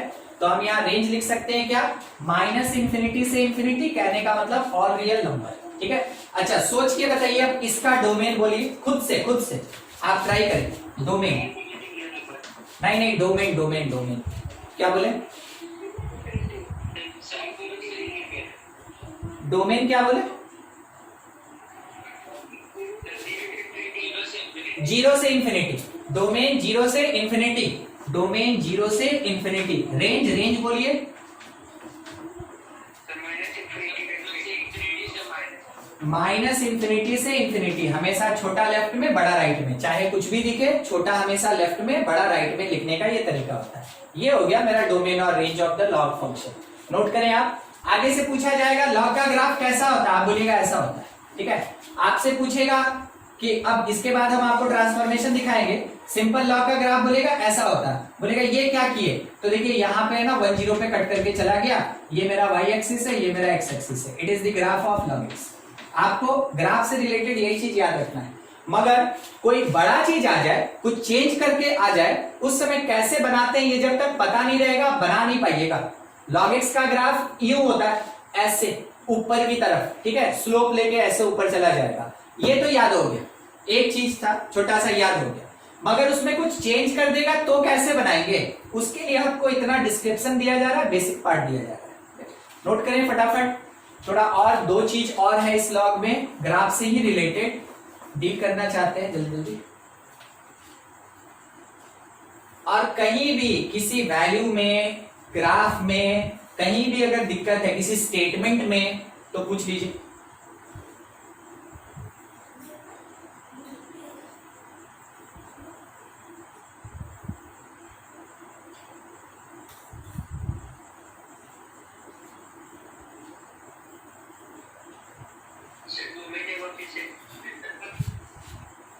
ऊपर वाले का कि नीचे वाले का? ऊपर वाले का, ठीक है। डोमेन हमेशा जो होता है ना, हम यहाँ पे छोटा सा चीज लिख रहे हैं, इधर साइड में तो दिख ही रहा होगा, ठीक है। जो डोमेन होता है, डोमेन, इसको हम लोग जानते हैं ये x वैल्यू होता है, x का वैल्यू होता है। तो ग्राफ के बेसिस पे देखिए कि ग्राफ x में किधर जा रहा है, कैसे जा रहा है। x मतलब हमेशा हॉरिजॉन्टल एक्सिस। तो पहला चीज देखें कि मेरा जो ग्राफ बना है, ग्राफ इसको बोलेंगे, आगे और कुछ नहीं। मेरा जो ग्राफ बना है ये ओरिजिन से लेफ्ट नहीं जा रहा है, मतलब नेगेटिव x नहीं होगा। ओरिजिन को बिना टच किए राइट साइड जा रहा है, तो ओरिजिन को बिना टच किए राइट जा रहा है, यानी पॉजिटिव x, और पॉजिटिव x होने का मतलब 0 से इंफिनिटी होगा। ये हुआ ग्राफ देख के बताने का तरीका, ठीक है। दूसरा, अगर आप इस वैल्यू को देखें तो x मिनिमम आपको दिखा 0 और मैक्सिमम दिखा इंफिनिटी, तो 0 से infinity is the domain of function, ठीक। रेंज का जब बात करेंगे तो रेंज का मतलब होता है y वैल्यू। तो आप देख चुके हैं ये नेगेटिव इंफिनिटी तक जा रहा है नीचे, और ये ऐसे बढ़ते बढ़ते बढ़ते पॉजिटिव इंफिनिटी जाएगा। तो नेगेटिव इंफिनिटी से positive infinity is the range of function. Graph के बेसिस पे, वैल्यू के बेसिस पे यहां देखेंगे तो y का जो वैल्यू होगा that is called range. Minimum minus infinity, maximum infinity, तो माइनस इंफिनिटी से infinity is the range of function. इस तरीके से हम लोग कैलकुलेट करते हैं। क्लियर हुआ? नहीं समझे अभी? हाँ ठीक, हो गया तब बढ़िया। अभी और आएगा, ठीक ना। मान ले रहे अगर कुछ भी थोड़ा डाउटफुल भी है ना तो अभी और आएगा, उसमें आप और क्लियर कर सकते हैं, समझेंगे। हटा दें इसको, ठीक है। मिड रेंज वाला जो प्रॉब्लम है वो खत्म हो जाए। देखिए मान लीजिए मेरे क्वेश्चन में एक ऐसा ग्राफ दिया है, इस तरीके से, ऐसा, ठीक, इस तरीके का ग्राफ है, और बोला है कि ये पैरेलल है इस लाइन के साथ। कौन से लाइन के साथ हम आपको बता रहे हैं, यहाँ पे ये लिखा है -2,0। आपसे पूछा बोलो डोमेन क्या होगा, डोमेन ऑफ फंक्शन। मान लीजिए ये ग्राफ दिया, डोमेन ऑफ फंक्शन हम आपको बता रहे हैं। आप देखें ये -2 है, तो -2 से राइट है, -2 से राइट है, तो -2 से लेके कहां तक जाएगा, इंफिनिटी तक जाएगा। एकदम सही, -2 से इंफिनिटी इज द डोमेन। जिसको नहीं समझ में आएगा तुरंत बोलिएगा। रेंज के लिए y यानी माइनस इंफिनिटी, ये नीचे जा रहा है ना माइनस इंफिनिटी, और ये ऊपर जा रहा है, ठीक है। इसका मतलब ऑल रियल नंबर, मतलब माइनस इंफिनिटी से इंफिनिटी। ये हो गया मेरे पास क्या, दूसरा है। दूसरा एक और देखिए, मान लीजिए ग्राफ ऐसे दिया है, ध्यान से, ग्राफ मेरा ऐसे दिया है इस बार, और ये बताया कि देखो ये जो नंबर है ना, इट इज 3,0, ठीक है। ये नंबर बताया 3,0। अब पूछा कि डोमेन ऑफ फंक्शन बोलो, क्या बोलिए? माइनस इंफिनिटी से 3 होगा, क्योंकि वो नेगेटिव जा रहा है ना, तो जो छोटा होता है उसको पहले लिखते हैं। ये हो जाएगा माइनस इंफिनिटी से लेके 3 तक ओपन। इधर से हमेशा इधर जाते हैं, हमेशा लेफ्ट से राइट जाते हैं, पहले भी बताए थे, हमेशा लेफ्ट से राइट जाते हैं। तो मैक्सिमम 3 के बाद तो है ही नहीं, 3 से पहले है, तो माइनस इन्फिनिटी से 3। रेंज बोलिए, रेंज कोई भी, माइनस इन्फिनिटी टू इन्फिनिटी, बहुत बढ़िया, यानी और रियल नंबर माइनस इन्फिनिटी से इन्फिनिटी। इस तरीके से ग्राफ देख के हम लोग रेंज और डोमेन निकालते हैं, ठीक है। इसको हटा रहे हैं। अब देखिए इसमें 4 पार्ट होगा, हम आपको सब समझाते चलेंगे, थोड़ा ध्यान से देखते चलिएगा कि किस तरीके से हम लोग ग्राफ खींचते हैं। अच्छा, हम आपके सामने पहले ये चीज लिख दें। पहला देखिए, किसी का माइक ऑन है, ऑफ कर लीजिए। log x y equals to log x, graph ऐसे जाएगा। अभी देखें दूसरा, y is equals to minus log x, y equals to minus log x। आप ये देखें कि ग्राफ जो है ऐसे आया। इन दोनों के बीच में कोई रिलेशन है, हम आपको बता रहे हैं, सोचिएगा, ठीक ना, सोचिएगा। इस पॉइंट से या इस लाइन से, इस लाइन के अबाउट 180 डिग्री फ्लिप कर दीजिए। सोच के देखिए, थोड़ा अज्यूम कीजिए, ठीक है। अगर 180 डिग्री फ्लिप कर दें तो ये जो पार्ट है यहां से ये नीचे, ये ऊपर चला आया, और ये जो पार्ट है इधर आगे जाता हुआ ये नीचे चला आया। क्या आप अज्यूम कर पा रहे हैं? इस लाइन हॉरिजॉन्टल लाइन के अबाउट 180 डिग्री फ्लिप कर दीजिए, एकदम घुमा दीजिए उसको, ठीक है, आपको ये लाइन मिलेगा। तो आप कह सकते हैं कि x के साथ ये कैसा है, सिमेट्रिकल है। x के साथ ये कैसा है, सिमेट्रिकल है। कैसे बोला जाता है ये बात? देखिए सिमेट्रिकल वर्ड कैसे यूज किया जाता है, ये इधर गया और ये इधर गया, देख रहे, दोनों ग्राफ बना दिए। ये मेरा कौन सा ग्राफ है, 1 नंबर वाला, और ये मेरा कौन सा ग्राफ है, 2 नंबर वाला। ये मेरा x एक्सिस है। ध्यान से यहां से इधर देखिएगा, मान लीजिए ये मिरर है, मान लीजिए ये मिरर है, तो क्या ये एक दूसरे का मिरर इमेज है, हाँ कि ना? ठीक है, तो ये दोनों एक दूसरे का मिरर इमेज है, किसके रिस्पेक्ट में, एक्स एक्सिस के रिस्पेक्ट में। अब दूसरा बात, इधर वाला चीज हटा के, इधर वाला चीज हटा के यहां से यहां तक, यहां से यहां तक, ये दोनों एक दूसरे का मिरर इमेज है, हाँ कि ना? ठीक है, तो हम ये कह सकते हैं यहां पे कि both are mirror image, both are mirror image of each other, किसके रिस्पेक्ट में, with respect to x axis. ऐसा क्या था एक्स एक्सिस में जिसके कारण कि ये मिरर इमेज बन गया? ध्यान से देखिएगा, y positive y negative, y positive y negative, X axis ही तो है जिसके ऊपर y पॉजिटिव होता है और जिसके नीचे y नेगेटिव होता है, ठीक है। इस कारण से जब फंक्शन में नेगेटिव लगा तो वो एक्स एक्सिस के रिस्पेक्ट में एक दूसरे का मिरर इमेज हो गया। बस यही चीज दिमाग में रखिएगा।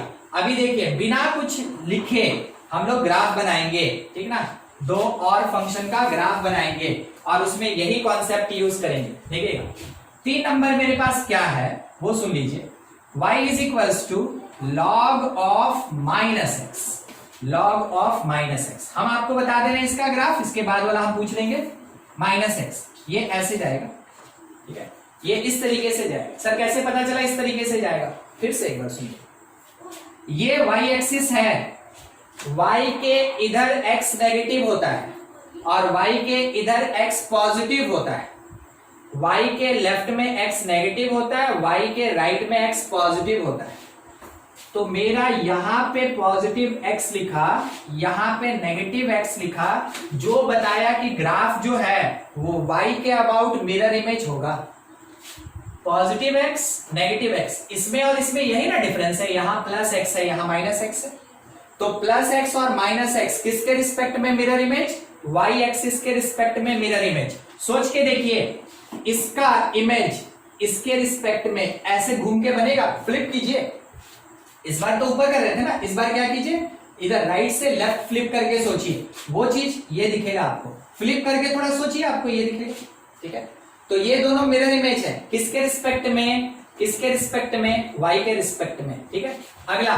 अगला एक और चीज तैयार, 4th number, y is equals to minus log minus x.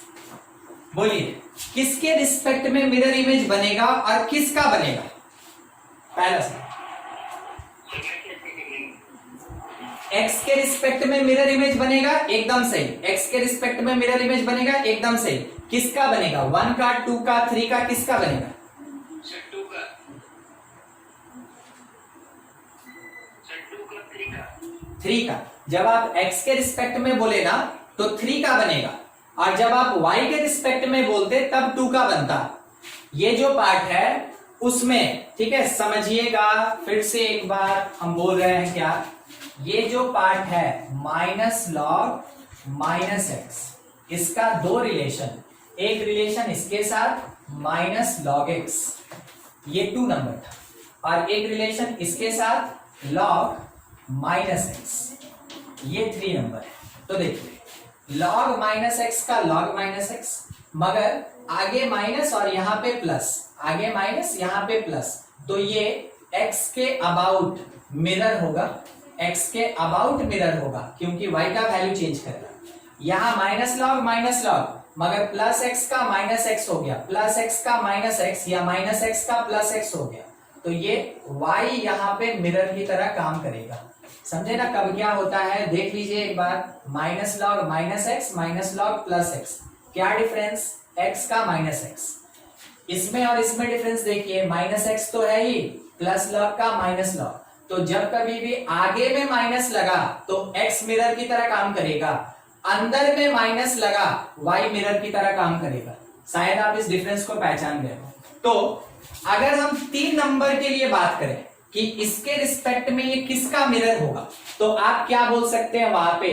किसके रिस्पेक्ट में, y के कि x के? सोच के बोलिए, किसके रिस्पेक्ट में?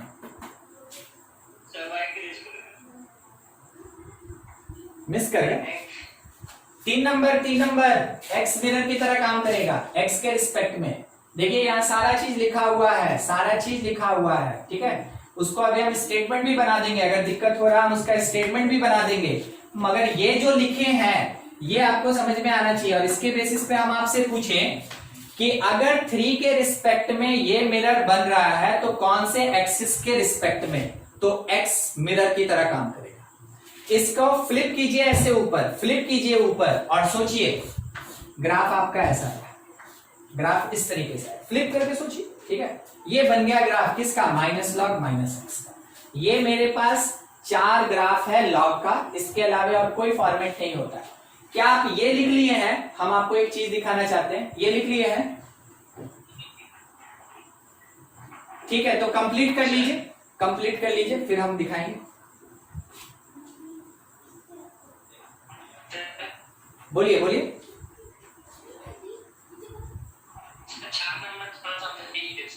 4 नंबर ना, ठीक है। देखिए 4 नंबर के लिए आप इतना देखिए, 3 नंबर पे ये जो पार्ट है वही यहां पे लिखा है, हाँ कि ना? जवाब देते चलिए, ठीक है। बस इसमें और इसमें क्या डिफरेंस है कि आगे में एक माइनस साइन लग गया, आगे में एक माइनस लग गया, तो y यहां अगर पॉजिटिव है तो इस जगह पे y मेरा नेगेटिव है। यहां y अगर पॉजिटिव है तो 4th नंबर में y नेगेटिव है। अगर y पॉजिटिव और y नेगेटिव होता है तो x के रिस्पेक्ट में फ्लिप करता है, x के रिस्पेक्ट में फ्लिप करता है। तो आप इसको घुमा के सोचिए, मतलब ये ऐसे था ना, ऐसे था, तो इसको पूरा घुमा दीजिए ऐसे, ठीक है। नीचे का ऊपर, ऊपर का नीचे, नीचे का ऊपर, ऊपर का नीचे, तो आपको इसको घुमा के, क्या ऐसा ग्राफ नहीं दिख रहा है? इसको घुमा के, चलिए। और किसी को कहीं दिक्कत जरूर पूछ लें। लॉग में एक भी कॉन्सेप्ट मिस कीजिएगा तो हम आपको अभी बता दे रहे हैं, साल में लगभग है ना 75% स्टूडेंट हर साल ऐसा मिलता है जिसको लॉग वर्ड से डर लगता है, ठीक है। लॉग वो देखा क्वेश्चन में वो छोड़ के आगे बढ़ जाएगा, वो उसको टच भी नहीं करेगा, कॉन्फिडेंस नहीं मिलता है लॉग में, ठीक है। लॉग इतना खतरनाक चीज है। आपको डरा नहीं रहे, आपको बता रहे हैं। क्या बता रहे हैं? आपको ये समझा रहे हैं कि आपको हर एक पॉइंट जरूर यहां समझ में आना चाहिए। अगर नहीं आता है आप हमसे फिर पूछिए, फिर पूछिए, फिर पूछिए, ठीक है, मगर समझ के जाना है यहां से, तब जाके लॉग में कॉन्फिडेंस आएगा, ठीक है। ये वाला हटा है, चलिए कुछ नहीं बोले मतलब हाँ, ठीक है, थैंक यू। देखिए इन चारों को मिला के एक क्वेश्चन ले रहे हैं, बस आज का लास्ट है, ये खत्म किया जाएगा। मॉड लॉग मॉड एक्स, ठीक ना, मॉड लॉग मॉड एक्स सब मिला दिए। अब देखिए ये कैसे टूटेगा, पहले आप वो समझ लें। पहले ये बाहर का मॉड टूटा तो हम लोग क्या सीखे हैं कि माइनस लगता है और प्लस लगता है, ये ना सीखे थे। मॉड हटेगा तो प्लस और माइनस लगेगा, ठीक है, मॉड हटेगा तो प्लस माइनस। फिर क्या हुआ, अंदर वाला हम मॉड तोड़े तो ये भी दो पार्ट में डिवाइड होगा। माइनस लॉग के साथ माइनस एक्स होगा और माइनस लॉग के साथ प्लस एक्स होगा, दो पार्ट हो गया। ये भी वैसे ही टूटेगा तो दो चीज देगा हमको, लॉग के साथ एक माइनस एक्स और लॉग के साथ एक प्लस एक्स, लॉग के साथ एक प्लस एक्स, ऐसा देगा। तो देखिए ये कंप्लीट, एक मॉड टूटा दो पार्ट, एक मॉड टूटा दो और पार्ट, तो कुल मिला के कितना हो गया, चार पार्ट, चार फंक्शन। और इन चारों फंक्शन को थोड़ा एक बार आप ध्यान में डालें तो आपको 1 2 3 और 4 दिखेगा। देखिए एक बार, ठीक है, 1 2 3 और 4 वही है ये चारों, ठीक है। ग्राफ कैसे बनेगा वो चीज ध्यान रखिएगा। ग्राफ मेरा एकदम ऐसे जाएगा, इस तरीके से जाएगा, फाइनल नहीं है, हम आपको बता रहे हैं जो सीखे हैं उस पे, ये ऐसे जाएगा। हो गया, यही चारों ना सीखे, चारों को मिला दिए, एक जगह पे लिख दिए। मगर सोचने वाला बात क्या है ना, सोचने वाला बात क्या है, अगर हम चाहें तो लिख दें यहाँ पे फंक्शन, ये log x का ग्राफ है, ये पैटर्न किसका ग्राफ है, देखिए माइनस लॉग एक्स, एक्स के रिस्पेक्ट में ये माइनस लॉग एक्स है, y का मिरर ये चल रहा है, ये log माइनस एक्स है, और ये वाला कौन होगा, कोई बोलेगा, ये वाला माइनस लॉग माइनस एक्स होगा, एकदम सही, माइनस लॉग माइनस एक्स होगा। चारों बन गया। अब देखिए मॉड अगर लगा है तो आप कह सकते हैं ये ऑलवेज पॉजिटिव होगा, ऑलवेज पॉजिटिव होगा। अगर हमेशा पॉजिटिव होगा तो नेगेटिव गया कैसे, नहीं जाएगा, नहीं जाएगा, ठीक है। अभी तो हम आपको बोले कि बेसिकली इन चारों का ग्राफ बना रहे हैं, मगर फाइनल ग्राफ बाकी है। मॉड कहता है कि हम हमेशा पॉजिटिव रहेंगे, तो आप उसको नेगेटिव भेज ही नहीं सकते हैं, इससे नीचे ये जाएगा ही नहीं। तो नहीं जाएगा तो क्या करें सर, हटा दीजिए, और क्या, नहीं जाएगा तो क्या कीजिएगा, हटा दीजिएगा, बस इसको आप हटा दें, क्योंकि ये कभी नेगेटिव नहीं हो सकता है। ये बन गया मेरा ग्राफ, ये ग्राफ बन गया किस चीज का, मॉड लॉग मॉड एक्स का। ये कंप्लीट ग्राफ है मॉड लॉग मॉड एक्स का, ये ग्राफ है। लाइक मान लीजिए एक बॉल यहां से थ्रो किए, जमीन से टकराया, बाउंस कर गया, इधर से फेंके बाउंस कर गया, इधर से फेंके बाउंस कर गया, ठीक है, उसके जैसा ये मेरा एक्स था। आप इसका ग्राफ जब भी बनाइएगा तो ध्यान रखिएगा, आप हमेशा ग्राफ डॉटेड बनाइएगा, ग्राफ हमेशा डॉटेड बनाइएगा, और जितना एग्जिस्ट करता है बस उतने को आप रियल कर देंगे। रियल करने का मतलब उस पर ऐसे ऐसे लाइन खींच, ठीक है। तो ये ग्राफ है किसका, मॉड लॉग मॉड एक्स का। अच्छा, अगर कोई हमसे पूछ दे कि सर बता दीजिए डोमेन, तो बताएंगे, कोई बोलेगा डोमेन हमको छोड़ के, और कोई, जीरो हो रहा है क्या, जीरो पे तो इंफिनिटी जा रहा है, जीरो छोड़ दीजिए, जीरो जीरो जीरो, देखिएगा इस पे कहीं कोई कट नहीं है, यानी जीरो नहीं पहुंच रहा है, जीरो नहीं पहुंच रहा है, जीरो के पैरेलल हो गया, जीरो छोड़ दीजिए, बाकी सब चलेगा, ठीक है। तो क्या लिख सकते हैं, ऑल रियल नंबर किसको छोड़ के, जीरो को छोड़ के, ठीक है, जीरो को छोड़ के। देखिए वहां ग्राफ नहीं है, आप एक बार ध्यान से देखें, ग्राफ इधर आया, इधर बढ़ते गया, ग्राफ इधर आया, इधर बढ़ते गया, मगर जीरो कभी नहीं, तो बस जीरो हटा दीजिए। अच्छा, रेंज, कोई रेंज बताएगा,